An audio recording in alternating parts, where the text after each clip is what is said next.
drop the gun. No, you drop the gun. So no, you drop the gun. Previously on Urgent Exit Required, Mark said, I think it's probably just going to be a quiet episode, just sort of setting the pieces in motion for the last couple of episodes of the season. Also, Jimmy Nesbitt. Where did he come from? Jimmy Nesbitt. Jimmy Nesbitt. And I got a bit confused because I've just been watching him in that BBC One show, Bloodlands. That's a Jed Mercurio executive produced show. So then I was like, what am I watching? Where do I know him from? And I was like, no, he's like a police officer in that as well.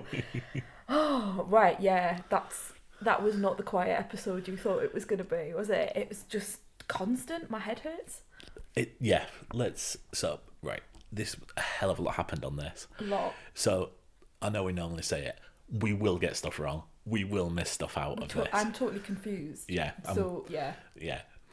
Right, so I've tried to split this, and we're recording this just seconds after the end of the episode, but I've tried to put things into sections as best as we can. So I'm going to start with the hill and the goings on the hill. Okay. So, amazing speculation by friend of the show Neil last week. We had Blake down with us because, you know, as on brand, wouldn't sleep. And I shouted to him whilst he was trying to go to sleep, Uncle Neil got it right! Uncle Neil got it right! And miraculously after that, he did actually go to sleep. So, yeah, thanks for that, Neil. I think he's been stressed about whether Neil's credibility for the last couple of days. Tommy Hunter? So, midweek, I thought, there's no way they're going to reveal it's Tommy Hunter. This was midweek because actually, friend of the show Dave sent through a link to some speculation about who the thing could be, and I thought they're not just going to do a big cliffhanger for someone that's not been mentioned properly for a couple of seasons. Turns out I was wrong. What's the point in trying to speculate on this? But I think it's clever. Obviously, it's totally clever, isn't it? Because it's so complex, it's unbelievable. But it's clever that he then comes up later on in the episode as well. Not to spoil your major grouping of things, but he comes up later on, so it's not just like they've thrown him in there and then you don't hear from him again. He's clearly a major player. We know he's been a major player since series 1. I still don't understand, right, why Jo is doing all this stuff. If she's Tommy Hunter's daughter, surely that gives her some sort of element of protection, unless it's the idea that she's Tommy Hunter's daughter, that's the blackmail. Do you know what I mean? But even then, surely you would just go to someone and say, look, this is who my father is. I've never been involved in any of his criminal activity, and he's dead now anyway. Well, presumably there will have been some... Surely she has hidden this away to get to where she is. Yes, but if you're then being blackmailed by a crime gang, surely the better thing to... There's a lot of surelys. Surely the better thing to do is just to say, look, you know, as someone who seems to be wanting to do the right thing. But it starts... I'm creating a story where there isn't something here, but surely with things like this, it starts off with you do one favour for them, and, you know, it's an innocuous little thing. Yeah. And by the time you're 2 weeks in, you've done all these things which they have extra over you, and it just gets a little bit more and a little bit more and a little bit more, and at the end you're getting the girl on your team that you fancy's into a car park to... Murderer. Yeah. Anyway, so moving on. So we had a big action set piece. Kate has identified workshops for the OCG. Did you understand how she did that? Not a clue. I know she looked at some pictures. Yes. But I got a bit distracted because on the left-hand side of the screen was all these different topics, and it had domestic violence at the top of it. And then, like, my legal head got really excited, and I was like, oh, that's really interesting how they group everything together. I wonder what happens if you push that button. So I totally lost track of that. I don't know how she found them, but she did. But she did. I think it just happened. Very well done, Kate. She got everyone on the team to turn in the phones, at which point there's a massive amount of insubordination from people. And it's like, you must surely understand. Like, you don't need to play Snake that much. And like, there's a major leak. So you would go, right, okay, I want to prove I'm not the leak. And you know, fake Dr. Chris, he was very suspicious this episode, I thought. I thought he was very sort of like, he was not wanting to put his phone in. And also he wouldn't go with her in the car. If it's me, I think the person who's doing the moaning is safe. But that's just me. Fair enough. So, yeah, they got Ryan in on the car with her. Kate is just watching over Ryan like a hawk in a very uncovert manner. Yeah, it's a bit obvious now, isn't it? Yeah. But also Ryan is doing a lot of staring. Yes. In before he would stare in the dark. Yes. Or stare with like a bit of side eye. Now he's just standing in the centre of the room staring at Joe. So it's all I knew it was building up to something because it was coming so obvious. Yeah. So they go in. The first location is it's been cleared out. But Ryan sneaks outside, pulls a phone out of his sock and sends a couple of text messages. Where else would you keep your phone? Yeah, better than a phone. AC12 are monitoring another facility. A big blue OCG van comes in. They might as well have had OCG stamped down the side of it. Absolutely. Beardy Man gets out. Beardy Man, who dropped off a phone for Joe a couple of days ago. So he's either an Amazon driver or a crook. How do they refer to the armed team?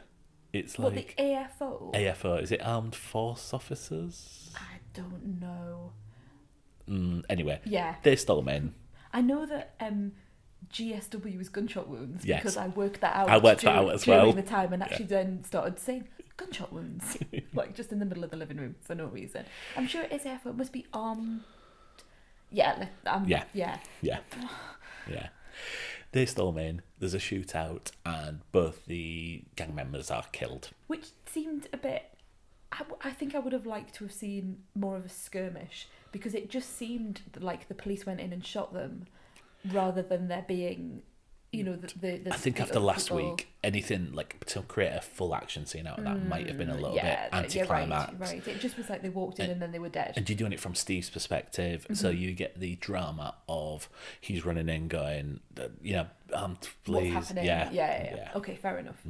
There are links from the phone call that Beardy Man has on his phone to... It was at the same time that Ryan was making his call.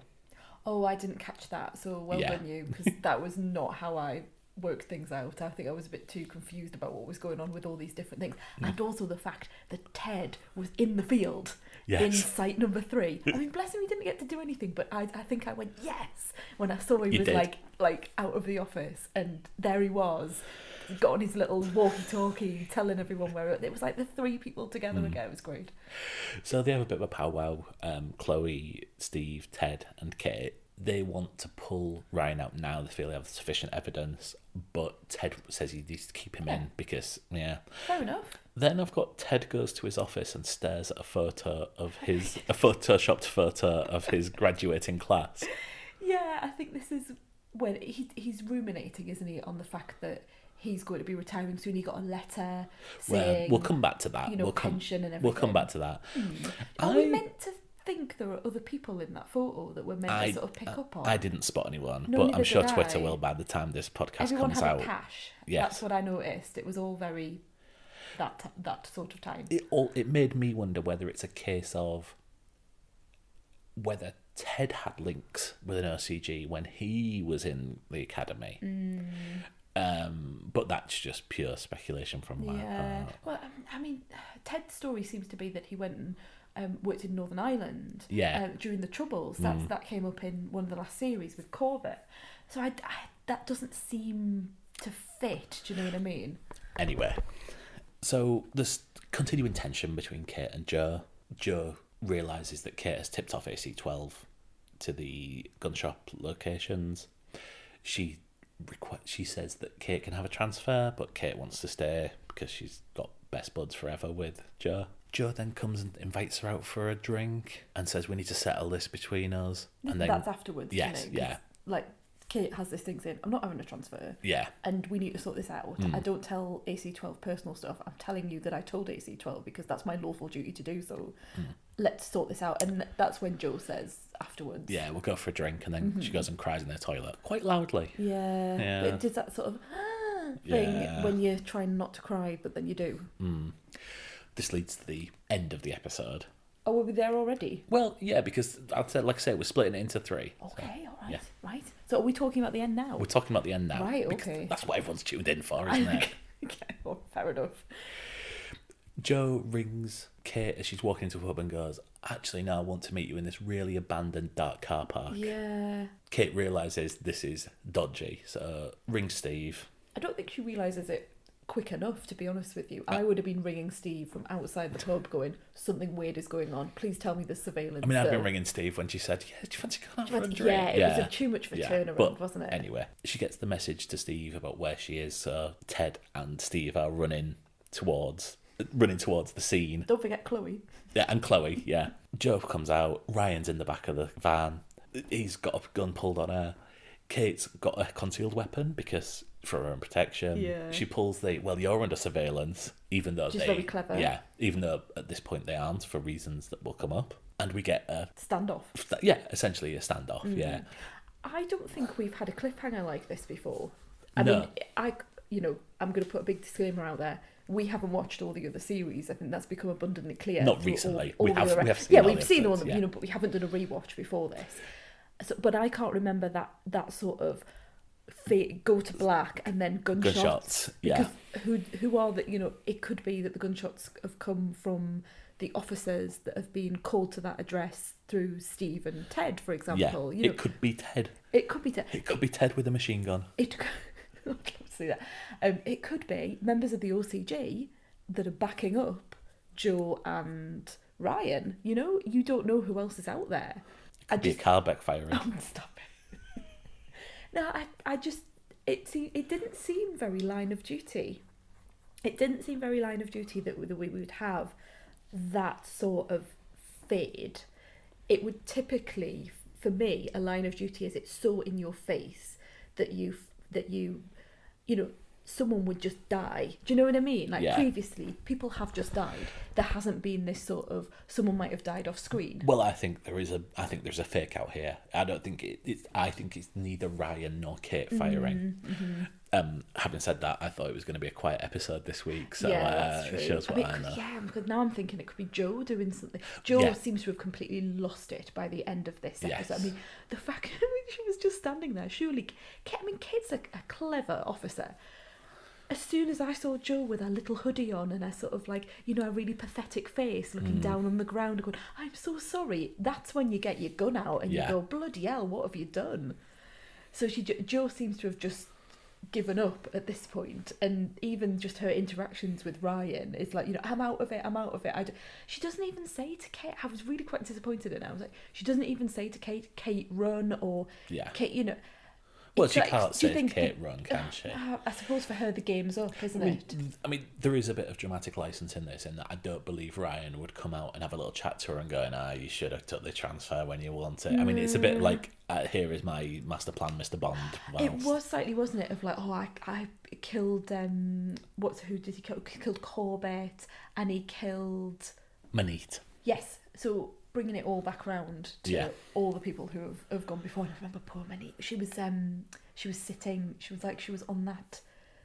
What did they mention? It was a jetty. That did they mention that? They mentioned the jetty. The jetty where Hilton was found and she was found. Yeah. So it's so clever, the writing. Also, Joe is talking to Chapman. Oh, Chapwoman. Or Chapwoman. Sorry. Mess the patriarchy in the OCG. Yes, you're right. Yeah, and we get the call back to the definitely. I'd forgotten about that. So did I. Does that? There was certainly an indication that it was Ted that was. Because it was this Easter egg spelling, wasn't it? Yeah. Because it was a word that people often spell incorrectly, and therefore. Because I've listened to an interview with Jed Mercurio recently, and he said it was just a fun thing that they threw in there. Yeah. Not a major thing to sort of make you think, oh, it's definitely Ted. It was people were suspecting Ted, and when Ted misspells definitely, everyone just went, oh, it's him, not thinking so many people will misspell. And I think that's another just a funny nod. That's something for the audience, I think, this time around. Maybe. I think so. I don't think Ted's age. He's not. He clearly isn't. He's not. He's been in it since Academy, and I've never thought he was. Anyway, so we'll come on to what's happening in AC-12. Certainly within the investigation into Gail Bella's murder at this point. Is this your part 2? This is my part 2. Excellent. It started off as just being about Steve, where he still hasn't booked in his appointment with Ockel. They just keep sending him and this is very true to working conditions, isn't it? You always get sent the same email. It's just an automated email, isn't it, with just the same message each time. Yeah, I mean, when I'm at work, I try and do like a passive aggressive. Oh, you might have missed my previous email, and just put it below just to let you know. Yeah. But yeah, and it's got the little urgent sign on it as well, and it's got an exclamation mark next to it now. They should be escalating it to his boss, really. Well, yeah, it's just constantly just sending. It's like CC in the boss. That'll get a response. It's like those emails where like you have to do your like data protection training, or you like your IT that you do every year, your 12 monthly. It's that sort of thing. Like fire you still drill. have not completed your fire drill. You can just click through these things that you clicked through last year, and yeah. So he still hasn't gone. I take fireplace in the safety as the fireplace warden in the office. I take it very seriously. I know you do. I've got an armband. You have, but he still hasn't been. So this has got to come at some point where it's going to come to a head, isn't it? Because he still hasn't been. I've got a theory on Health. that, but I'll come back to that if I remember, which I almost certainly won't. So he finds that the cache in Steph Corbett's attic has a link to Ted. Yeah, which we knew. Yeah, because we saw him at the end of last series handing over an envelope to her. Didn't see it handed over. He had it in his hand, and then he walked towards a grave and the titles on screen indicated that some money had been missing. Yeah, it was subtext. I've got a note. Play it cool, Steph. Steph leaves a voicemail. I mean, that's just needy in the first place. He hasn't been around for a couple of weeks. Yeah. Is he okay? Drop a text. Does he want to leave it? Do you want to leave it? Or do you want to leave it? It's very My next thing is high school romance. Oh, totally. It's like, do you want to go out with me? Well, no, do you? I just want to make sure that you do. Yeah. Yeah. Oh, I'm at work. I can't really speak. He says, sitting in a car by himself. Yeah, I don't really know what's going on with that. I'm not sure Steve's particularly interested. I think he's more interested in what's going on around Ted and the money and, faffing around in our loft. Come on, this is your moment. What? We found out that Jimmy had a little chat with Steve in the back of the van last week that you totally called. Yeah, and I love the fact that they didn't make a big thing out of that. It was just part of the conversation. Yeah. Lakewell's given me some information in the van, and it's really that information really takes us forward now with this investigation. I think we are coming to a complete denouement on this H case. Do you not get the feeling that we are really going to come to an end here? This series is going to bring all of those ties together, and I think something is going to happen that then resets Line of Duty. That's my real feeling on this. I've thought that before. I thought that at the end of season 3, and then they made up the it's the 4th. It's it's H for 4. I just cannot see how this goes any further with Ted doing his. I know I'm sure we'll come on to talk about this, but he seems to be in line with the PCC, and the PCC saying go and do what you can before. Yeah. You retire in inverted commas, but the bringing in of this case that I'm glad I got this little running order out there for you to run roughshod over. I'm sorry, but I'll go back to the Lakewell. When Lakewell talks about the Lawrence Christopher case, which has clear connections to Stephen Lawrence, it's absolutely that the use of the name Lawrence in this scenario is not by chance. When he pulls that in, and we start to see all of the players, whether we've seen them before, whether they're new, going back to the child sex abuse, really going through all those different cases. I think we are just pulling, even the mention of Ross Huntley. Dot Cotton was mentioned. We're pulling all the threads together. We need to talk about this Lawrence Christopher case, because you're quite right in that your first thing is Stephen Lawrence. Once I heard about the circumstances around it, where he died in police custody, and this also takes me back to the Christopher Alder case. I don't know if you're aware of that. It doesn't ring a bell, which is for shame. I know of it because it was in Hull that it happened, but it was quite famous. I do remember because I was at university in Hull, yes, as you well know, and I think I remember at the time protests happening in the city centre? It was 1998, so it would have been before you started. But yeah. it would obviously was big news all around there, and it made the national news. But it certainly sits with me. He was a former member of the armed forces. I don't know enough about it to give enough, but he went out for a night out, an incident happened, and he died in police custody. There's a Wikipedia article for it, for you to look up it on yourself, but if I give half information, it's going to do it. It's going to seriously disrespectful for a start. Yeah. But yeah, that certainly. And so isn't it interesting that those two names then together? I find that quite problematic and a little bit lazy if that is intentional. Okay. No, I don't know how many people know the Christopher Alder case. Like I said, outside the people of Hull, it might be, sadly, something that's been forgotten by society, certainly more than the Stephen Lawrence case, but I think you can make a reference to it without it being so obvious, and I found that quite problematic. What about well, in that case, what was you feeling when they invoked Savile then? Did you feel the same way there? No, because that's it's not a tribute act. It's actually referencing something that actually happened. I don't understand why I feel so different about it, but the Jimmy Savile thing I thought was genius. And maybe I hated the Savile reference. I felt that was just, it was a bit too, I can't even think of the words, but it just jarred with me. Whereas this, I see not as a I know your words are a tribute act. Yeah. I see this more as, saying these things happen in real life. This is absolutely the case this is based on. But I'd have had more problems if they called him Slimmy Javel or something like that. Okay, I get you.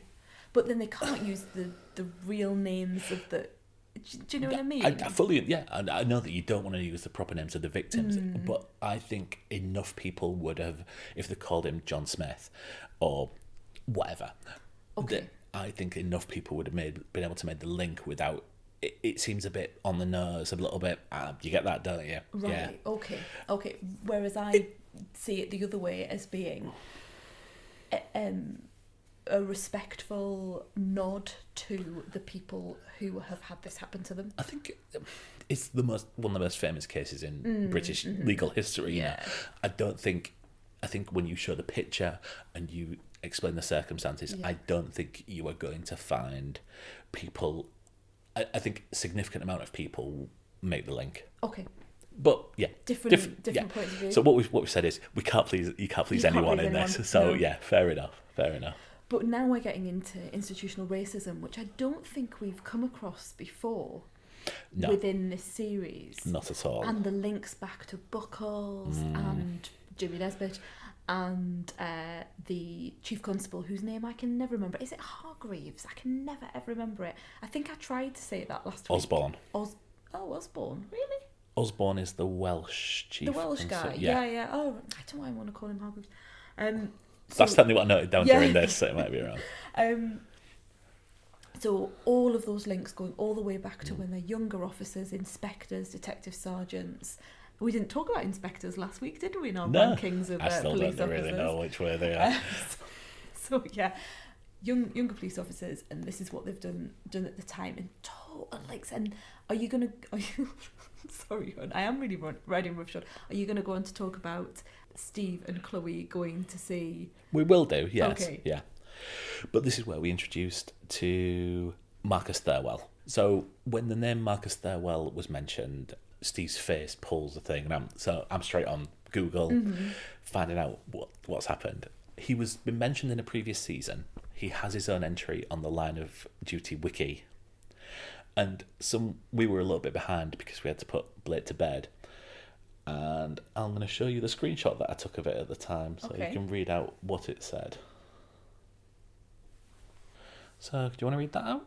So it says, Marcus Thirlwell was a detective inspector in Central Police's Vice Squad in 1998. He was the SIO on the investigation into the murder of Oliver Stevens Lloyd. Line of Duty is too confusing. Someone's obviously got quite frustrated. I was thinking, why are you making me read this out? I haven't got my glasses on, so I'm having to do it like line by line, and then the end bit. was like, oh, okay. It's also perfectly hastily written out any capitals or punctuation. And, there's no punctuation. That's why I didn't say it. I love the fact that someone's just gone on there like within a minute and gone, right, I'm done with this. It's far too confusing. We are then introduced to Jimmy Nesbitt's Marcus Thirlwell, looking lovely and suave. Oh, very in Spain. Suave. Yeah, like he's got his glasses on his mobile phone, Hawaiian shirt. He's on the run apparently. Next to a yacht. This is where I mention another podcast, which is Jay Rayner's Out to Lunch, which is a podcast that I've only recently come across because he was on Carrie Ad Lloyd's Griefcast. So, you know, all the podcasts out there. So I was listening to Jay Rayner talking on the Griefcast, and he then mentioned his actual podcast, which I went and downloaded. Now I was talking to you about this. Your celebrity crush, Jay Rayner. my total celebrity crush, Jay Rayner. So he's this brilliant. Like during lockdown, what he's been doing is he's been sending foodstuffs to people who he wants to speak to, people who he knows, or people he wants to interview. Previously, they would have gone out to a restaurant and had a conversation, but now he's really doing his bit for restaurant businesses who are doing takeaways or have changed their method during lockdown. And so he finds out what people want and he sends them food, which is amazing. So I went straight to the Jed Mercurio episode and I listened to that this week. And Jed Mercurio wanted just something spicy. So Jay Rayner found like a local restaurant that would do this beautiful curries. He sent him a vindaloo, which apparently isn't as strong as you would think. So he was talking about the different aspects of a vindaloo. So anyway, so I'm not even why am I going into this in so much detail? I have no idea. Yeah, we don't want to go long tonight. Just remember that. I know. You said to me before we started. I know, I said we've got to do. Now we're talking about how hot Vindaloo is. Yeah, anyway, Jed Mercurio, during the course of that interview, then said, well, in Series 6, you know, they was talking about the complexity of it all. They said, in Series 6, you're going to see a character that has been referred to before, but we've never met him. You're gonna meet this character that's been spoken about, and that's how complex it is, and that's how much we look into things. And for ages, I've been walking around the supermarkets thinking, I wonder who this character would.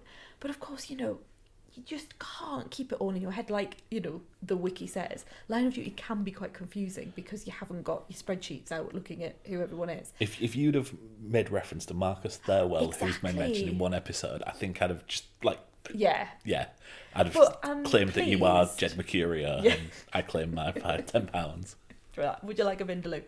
But I was pleased that it was such a surprise because I didn't expect James Nesbitt's mugshot to come up. Yeah, it's one thing if it's like just a random actor, yeah. But as soon as he comes up, we're like, wow. Yeah.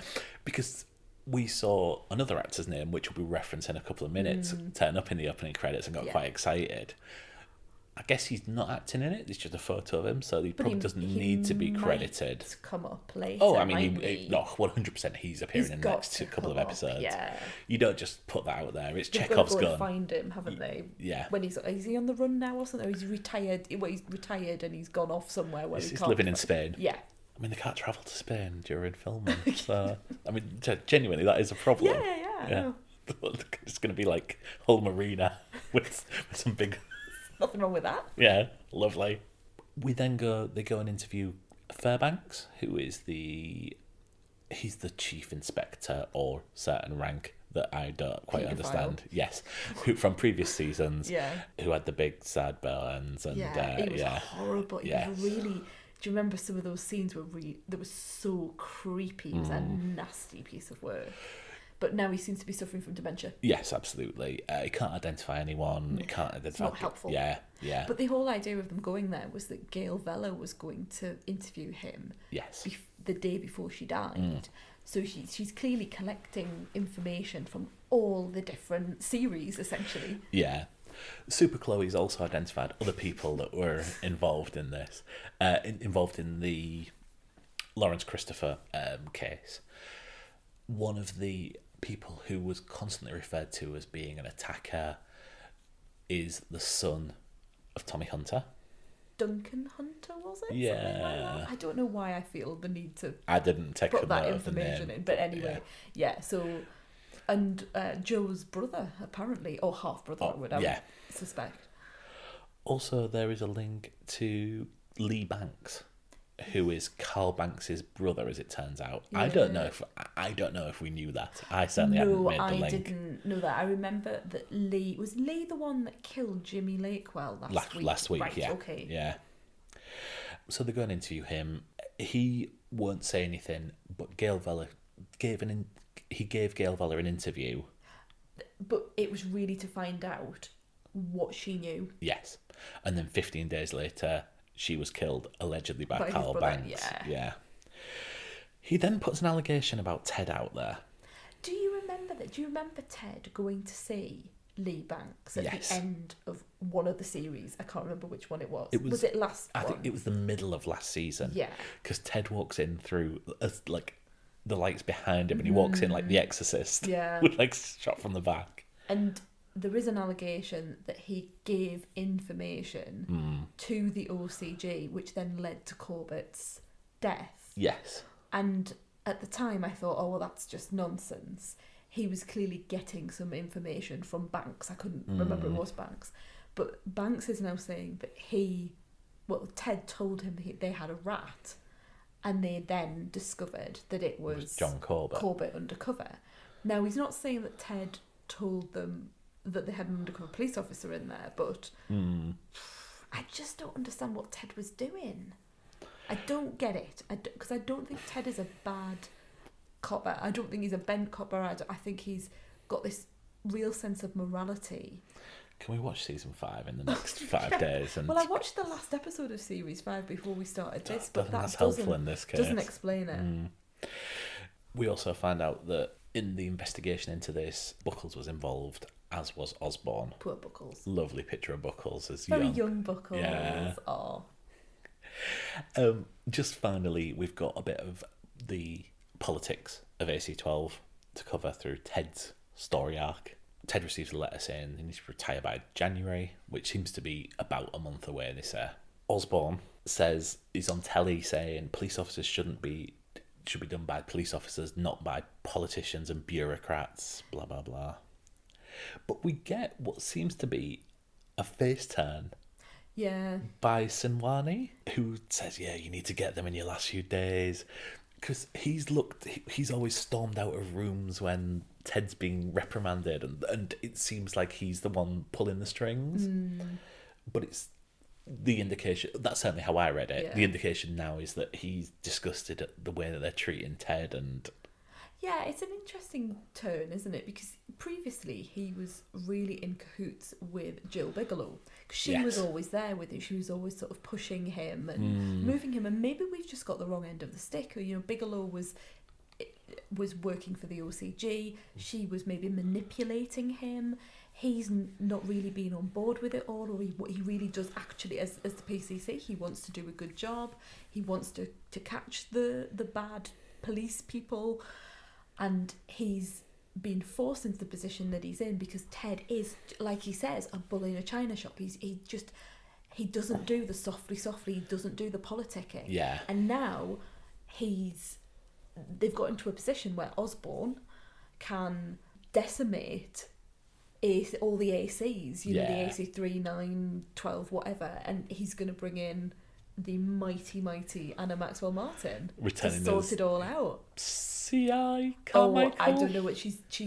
Well, Ted's calling her Mom, so she's definitely gone up a rank, hasn't she? Yeah. So something's going on. She's the one who came in at the end of last season to do the interviews of Ted. Yeah.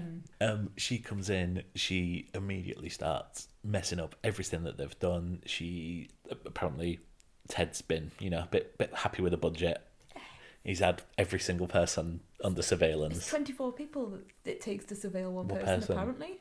So yeah, he's had 3 people under surveillance. And I'd forgotten he'd had Terry. Sorry, I always get the actor's name mixed up with the characters. Yeah. So he had Terry under surveillance as well for his own protection. Yes. So yeah, poor Terry, poor Kate, and who else is under? Oh well, I suppose it's her on both Ryan of those. And Ryan yeah. and Joe. Yeah. It's all very convenient, isn't it, that the surveillance gets pulled right at that moment. You know who else is going to get pulled? Steve. Oh yeah. Because there's no way she's going to sit there when he's not booking this out. That's yeah.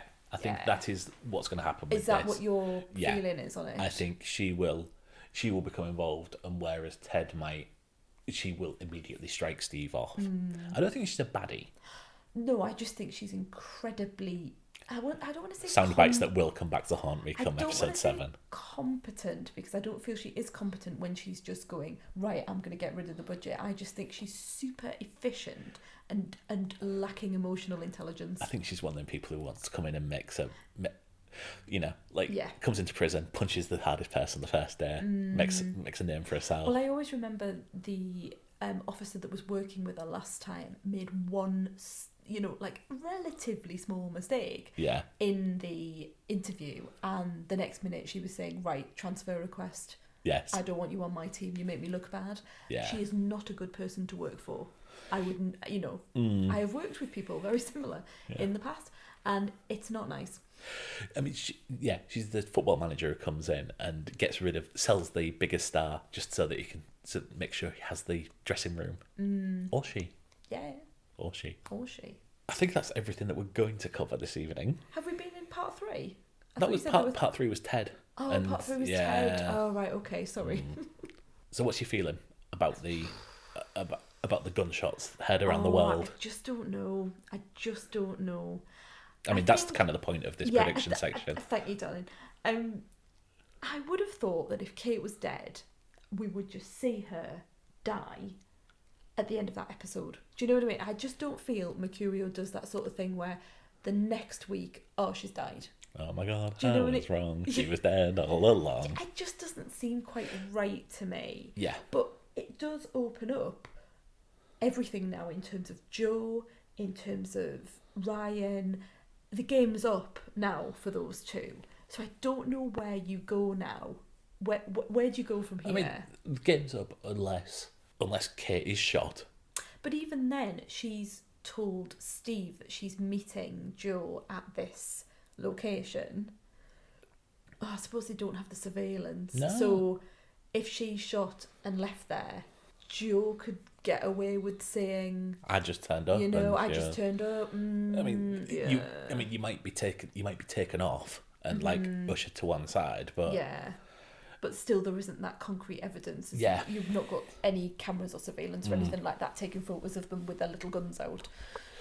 Or, Ryan got wind of where he was going and then he's dead, or they're both in hospital, or everyone's injured and we don't know what's gone on. I think the shots haven't come from their guns. I agree. I think it's come from something else.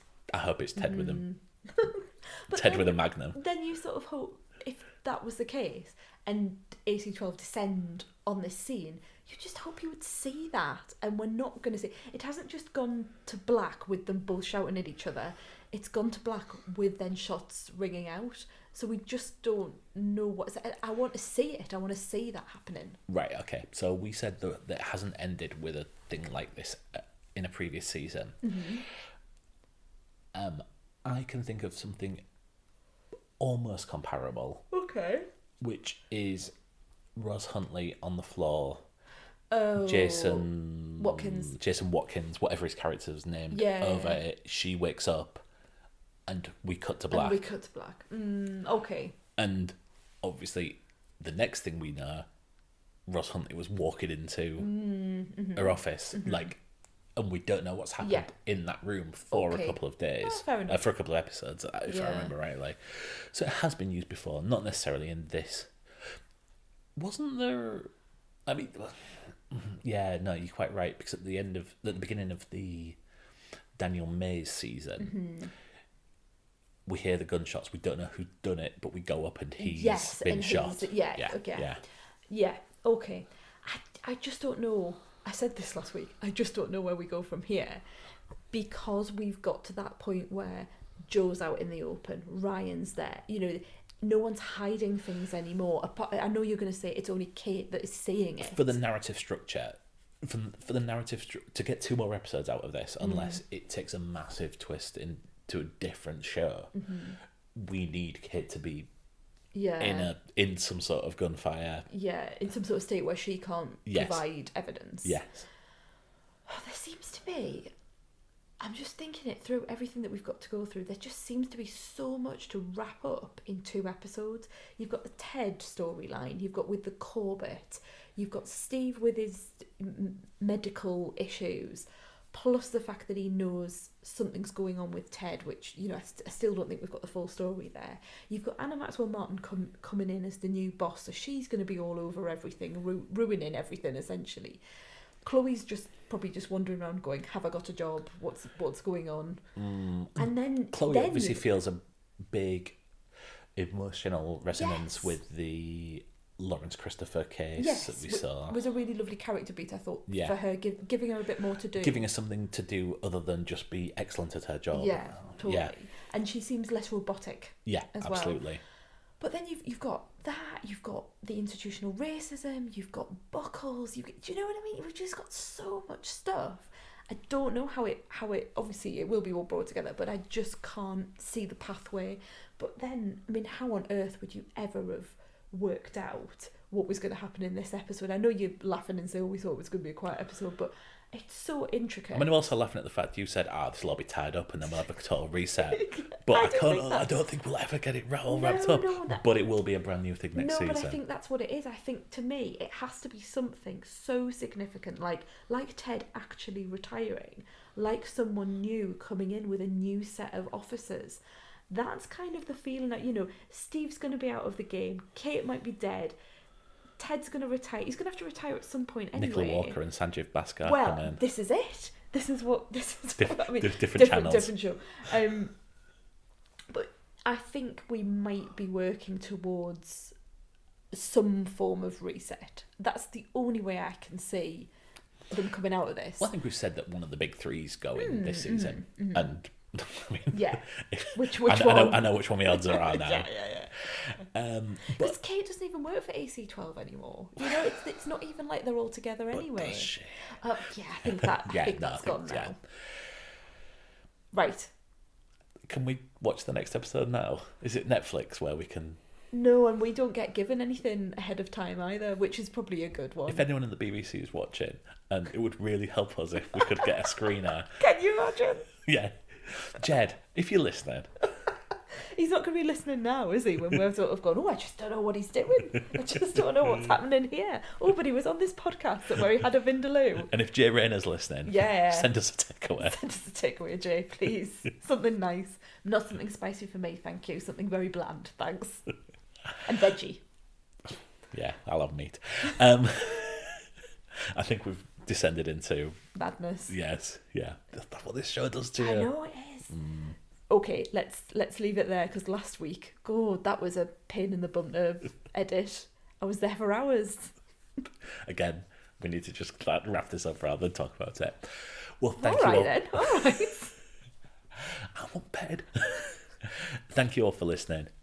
We've been blown away by how many people have been listening to this. Yeah, I mean, can I say that without you cutting me off? But yeah, we cannot, like, genuinely, our last episode was our most listened to episode ever. And we've been doing this for over a year, and we've had some pretty good, like, if I do say so to myself, we've had some pretty good, like, episode stats where we've been, like, really excited and things have been happening through the night and stuff. But the last episode of our Line of Duty one, just, I mean, beyond what we could ever have imagined. So we just thanks everyone who's listening. We can't actually believe it. If you would like to drop us a follow on Instagram or Twitter, we are The Honeymoon Pod. Is drop us a follow a thing? It is now. Okay. It is when he is that what the young people say? Drop us a follow. I'm going to sleep while you edit this. That's right. Fine. And also, I think we're going to be doing another episode this week.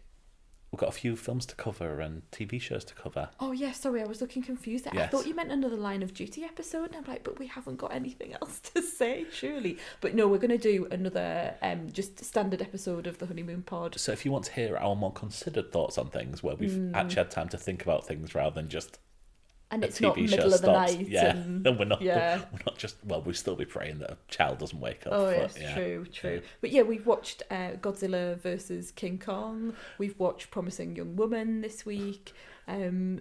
Most importantly, we've watched This Is My House, which is one of the greatest TV shows ever created. It's not by Richard Bacon. It's yes. So yeah, we'll be coming back later on this week with some TV and film reviews. Yes. So thanks a lot for listening. Thanks so much for listening. If you want to drop us a like or if you want to drop us a review, that makes us very happy. Yes. But yeah, we'll see you next week. See you soon. Bye-bye.